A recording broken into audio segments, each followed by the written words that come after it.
Hello everyone, Seven here.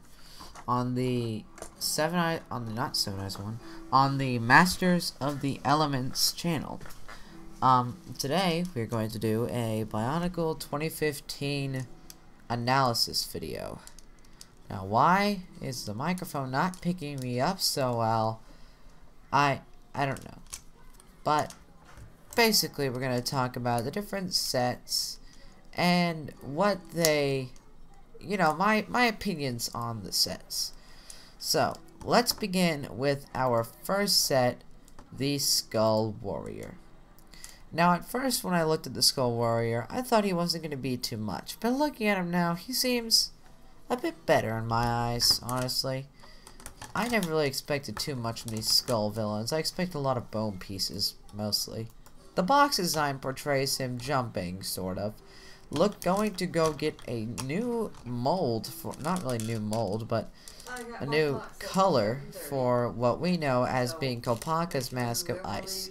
He is jumping with a sort of ice bow. We can see a sword on his back and the portrayal of a gearbox as he's shooting studs at what appears to be something reaching out for the mask.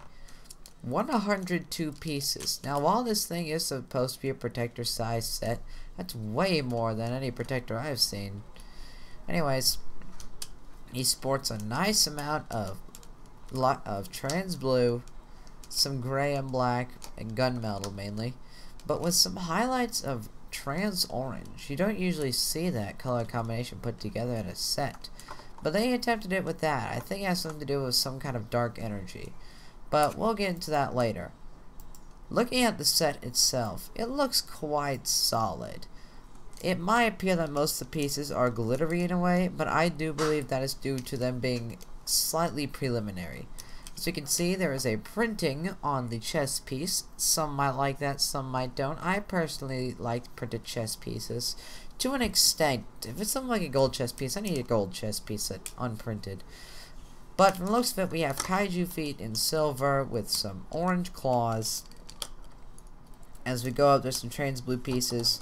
We can see a new armor mold, which we'll talk about that later. We see a nice mask, which is in fact the exact same mask we saw in the initial leaks for, not leaks, but like teasers for August or summer 2015 Bionicle. We get a look at the bow, which has two of these translucent blue claw tail pieces from Invasion from Below. They're all the Queen Beasts. I use them for wings on Dragoloss. And we have a trans blue stud launcher with white studs in it. A lot of gunmetal armor and a new sword mold, which looks quite nice. We'll get into that later with some other pictures. Now, going in for the mask, this is what appears to be, well, not the Skull Warrior's mask, the new other Kopaka Master of Ice mask that comes with this set. It is a very nice mold of gold and trans blue. It does look very nice. It does feel like it would fit on Kopaka's face, and I don't know why it's like this. I've been theorizing that maybe it's a power leakage, or maybe they're new masks forged by Ikimu to help the Toa. Come around August, this is actually have an influence in my stop motion story. Hopefully you'll be able to see that when it happens. We now can get a look at Skull Warrior's new mask, which gives me some Darth Vader vibes, honestly. But it is in fact the same mask in the initial teasers. While I expect it to be the Mask of Ultimate Power, we know that it is not now, considering that it is shared between two sets. This set has it in a gunmetal color, and it honestly looks kind of like a Protector's mask got molded with Darth Vader's head and then severely mutated by an SCP. I don't remember which one it was. But anyways, it's a quite cool looking mask. It does have a very humanoid shape. We can now get a look at the new armor pieces, which appear to be a sort of cloth-like, or in regards to sort of like tattered or rusted over. Not talking about the color. It is gunmetal gray for this set, and it looks really nice on the armor, in my opinion. But I'd say it's a nice mold. Not much to say here. From the back of this set, we see it does in fact possess a working gearbox and trans orange eyepieces. I have been wanting those pieces. Anyways, as we can see on the back here, it does possess a fully working gearbox, which appears to possess a sort of locking mechanism on one arm, and the arm uses a Kopaka style gearbox. We also see a new look at the sword mold, which is actually a very nice sword. It reminds me of a sword we got before. I don't remember which one it was, but this is a nice sword mold. It's got a jagged, pointy sort of look to it. I feel like a sword like this should have. Okay, now we're going to get on to the next set, the Skull Slicer. He is, for 7-14-year-olds, 71 pieces. He contains less pieces than Skull Warrior. Huh. Strange. I thought he would be more expensive and more pieces, but apparently not, even though he has 4 appendages. Although he is mostly armorless. But we'll get into that later. The box portrays him sort of inside of this city, and possibly the ancient city, and he, in his translucent orange chain, grabbing this new mask of jungle, and with something reaching out for it. I think that might be Toalua, and he's like trying to defend it and stuff. We see a lot of trans green arms and armor pieces, which I haven't actually talked about the new armor pieces. I should talk about that. And some new bone elements, which are also on Skull Warrior. I just didn't talk about it. A new printing, and he's sporting a color of a sort of silver. I know last one had silver as well, but I just said it was gray and black. But he's sporting silver with some gray, green, and the translucent orange that the others have. He also has gunmetal and some sword molds. Let's check out the Skull Slicer. So the Skull Slicer is fairly disappointing. Not really in build, but in terms of his mask, really. His mask is just a mere Skull Spider mask. Now, I would like it to have been different, but hey, maybe you can use it to command the Skull Spiders. Who knows? The new bone pieces. I haven't gotten to talk about these yet. But the new bone pieces do have that sort of look of biological bones. However, I don't want to go into too much biology, but they're not anatomically correct. You got all these new sets feature a new chest armor piece. Not the printed chest plate, but like under it. It has a base layer, a new piece, which gives it a spiky skeletal look. And since they're all a bunch of spooky, scary skeletons, I feel this actually works pretty well. We see that this trans green is actually a trans green we got before. It might be translucent Green Lantern green, or just normal green that we had a long time since like Bree's Brain Attack. We also see how his gearboxes functions with 4 gears on each side, and that turns all 4 arms, and that's pretty cool. The new Mask of Jungle, it is like Kopaka's mask, except it is gold with trans-melded Green Lantern green.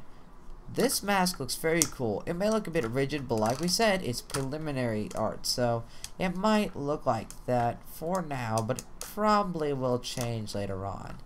I do believe it's a really cool looking mask. Okay, so on to Skull Slicer's face and body coverage. We see here that he has another printed chest piece. It is different than the Skull Warrior's chest piece. It appears to feature a sort of toolbox-esque tattered metal design with some kind of grinding core in one part of it. He also appears to sport a sort of necklace with some bones on it. I guess it's kind of strange, but I don't know. We get a better look. We get another look at these swords, which he comes with them. I think he comes with 3 of these new sword pieces. So if you want the sword pieces, I recommend getting them. Anyways, we see from the back here, he does in fact have a fully working gearbox, and we see a better look at the gearbox. We also see a look at the chain, which features a sort of old-style Lego gun piece with a regular old Lego chain and 2 translucent orange claws that were on the Skull Warrior for his feet. From the back of him, we can see that he does in fact have another translucent orange eyepiece and the tattered cloth armor that he had that the Skull Warrior had. And he also has some spikes in the other arm, which look quite nice. Onto the Skull Basher. This set I thought was pretty cool due to the wide range of purple pieces, and his mask looks really nice as well. So, the box portrays him in a sort of defending or assaulting stance while grabbing this new mask of Earth with someone else with something reaching out for the mask. Probably Onua or Otoa or something else. I think he's also the first one that features a non-asymmetrical chest piece. The others had asymmetrical chest pieces. I don't think this one does. He sports the coloration of trans purple, silver with some black and gunmetal, and trans orange, which all of them feature trans orange. The look at the Skull Basher himself. We can see that he has 2 giant tail pieces on his head that function as horns. On his gearbox in the back, we can see that he has 2 purple spikes for armor, and he features these new axe pieces, which look quite nice, honestly. They do pull off as axes, but I see them a lot like hammers too, as if you could bring him down and bash him onto your face. We can see the new axe pieces here, which is probably the least preliminary piece on here, as it doesn't feature that sort of rigid look of the other pieces. It shows there's 2 connection points, which kind of give it a sort of Gresh vibe. If it was out right now, I'd use it on my Gresh. I use it on a Gresh mock, but that's pretty much what I can see here. He features 2 of these cloth tattered pieces with the giant invasion from below kaiju feet. Now with the tattered cloth pieces still in gunmetal gray with that rigid look as if they're preliminary. But I hope they don't stay like I hope they don't stay like that. We look at his back here, and I lied. He doesn't feature a standard gearbox. Instead, he has a sort of push mechanic, where you would push on his back, and it would launch the 2 swords forward, probably to hit something, like Onua. Which I haven't actually looked at the mask yet. I skipped over that entirely. And another picture as well. I kind of just got lost in thought. Anyways, he's also probably has the least preliminary mask. Onua's mask looks quite nice in the trans purple and melded gold. Not much to say there. We also get a closer look at his chest piece, which is not asymmetrical, as we can see here. It features a sort of chain necklace and printing and designs and bones and stuff. The works, really. Okay, now on to probably universally the least favorite of them all, but my personal, it's pretty good. The Skull Scorpio. I didn't expect much. Maybe that's why I'm liking these sets a little bit. Anyways, this guy comes with 107 pieces. To put that into perspective, Skull Basher had 72. Or maybe I'm lying. Who knows? Let's find out. The skull... Yep, I'm not lying. 107 pieces. It appears like we have the Skull Scorpio inside of the city again, grabbing for a new version of Pohatu's mask, with something reaching out for it, Pohatu probably. We see he features the same mask as the Skull Basher, which you can tell in the action figure he does not have it. It's just because he is just lacking it there. In the set, he will have that mask. He sports black, silver, trans neon green with some translucent orange highlights. The look at the Skull Scorpio toy, minus the mask, shows that he is not the best built out of them all. His function sort of jabs out from his top there. Now, what I liked about these new sets is they were able to hide the functions pretty well, but this one is just jabbing out. It just stands out to me. But aside from that, he does have some pretty cool stuff. Although, I do have to say, I don't really like how the hands are. I wish they were a bit different. But I digress. He looks pretty cool. Now onto the mask, which is probably the best part of this set. The new Pohatu mask is a melted gold and transneon green. I like Pohatu. I think he's my favorite of the new Gen 2 Toa. That's probably why I like Pohatu's mask so much. Onwards to the upper part, we see he has a bunch of spikes for armor, the translucent orange headpiece, and he features a unique build, unlike all the others, that can connect his arms, which looks quite strange using the Hordeacon X. With some transneon green skull armor and some black spikes on it. Under him, we see a very big disappointment. His legs cannot be articulated on a ball joint, or just arms. I bet you can make him articulated on a ball joint, but they're just not here. It doesn't look like he'll be able to balance himself too well. We also see a new look at the torso piece, which you can see now it is silver. It's a smaller, sort of medium small one that's on Xerius and 7 Master of Light right now, with, instead of being black like it usually is, it is silver, which looks quite nice. We also see he features probably the most Technic bits on his body. Okay, now on to the jutting function of the tail. Now this tail piece, I don't actually know what its function will be. Scratch that, I think I actually might do. It looks to be a sort of clasping function where you push back on his tail and it would and the two parts would clasp together to grab something, probably a Toa. I'm interested to see how this function will work because this set so far hasn't really redeemed itself. But if it can show me the function works, I will take back what I said. Okay, now on to the one you've all been waiting for, the Mask Maker versus the Skull Grinder. This set is the #1 biggest set in this wave. It is the Titan size set. It is $25, coming with a protector and a Lua Gali Pohatu size set. Okay, looking at the new mask here, this is the Mask of Creation. Finally, we get a new mold of it. Anyways, the stand you see here will probably not come with the set. Anyways, the Mask of Creation, not much to say here. It's the Mask of Creation. It looks like it could fit on a Toa's head or a Protector's head equally. The box here, doesn't want to show me how many pieces it has. Well, that's just great. Anyways, it shows that the Mask Maker, whom we can assume to be Ikimu, is jumping out, spinning his saw blade at this Skull Grinder, and the Skull Grinder is blocking it, trying to pick up the Mask of Creation.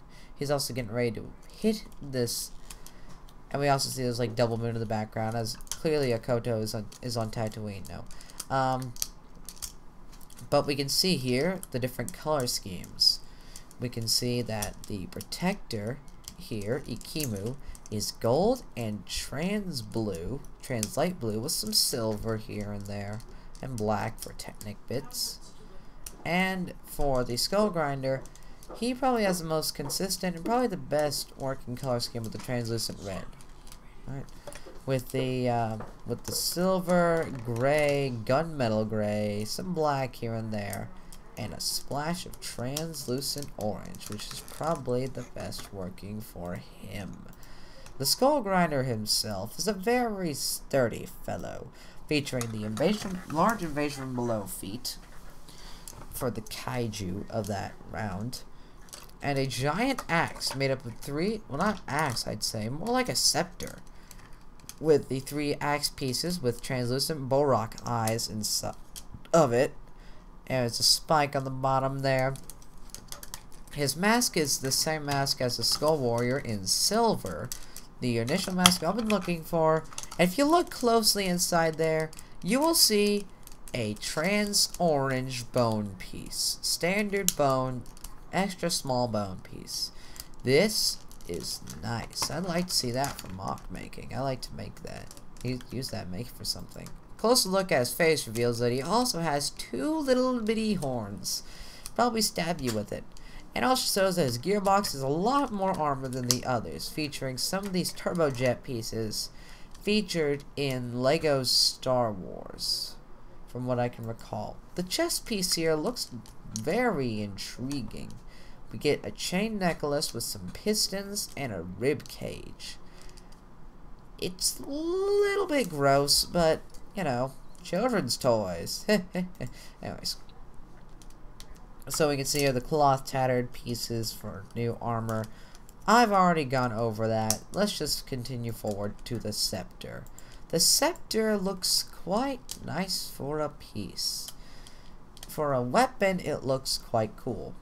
I do enjoy the 3 pieces put together to create one. I created a scepter myself, the Scepter of Darkness, utilizing a Tridax pod.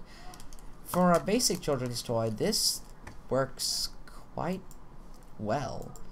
On his back, we can finally see the gearbox, and it looks like he's made of... I don't know even. I don't even know what's going on with this guy on the back.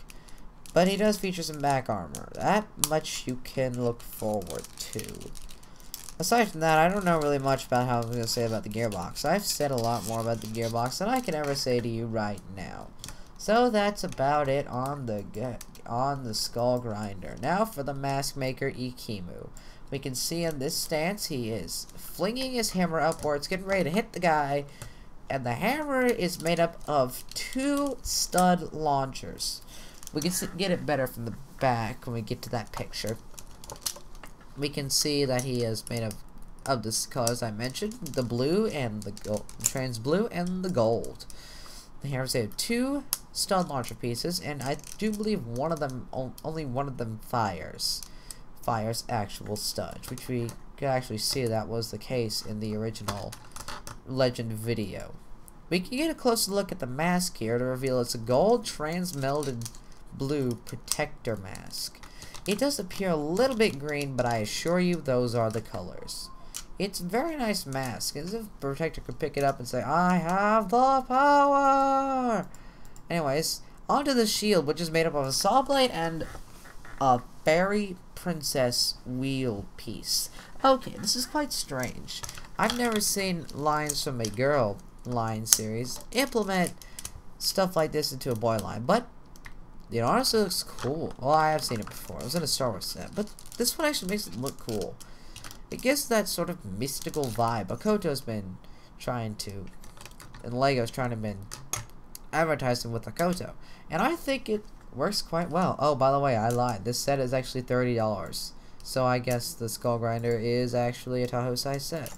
Okay, so on the back of the protector, we can see that he does in fact. Ikimu, it possesses a gearbox of sorts with 3 gears on one side and the locking mechanism on the other, a Kopaka style gearbox plus an extra gear. And we can see how one of his hammers does not fire studs, while the one of the sides of his hammer does not fire studs, while the other does. Anyways, those are my coverage on the new Bionicle 2015 Summer Wave sets. Hope y'all enjoyed. Sevenizer1 here, signing out. Please subscribe to this channel and my own. I'll see you next time. Bye.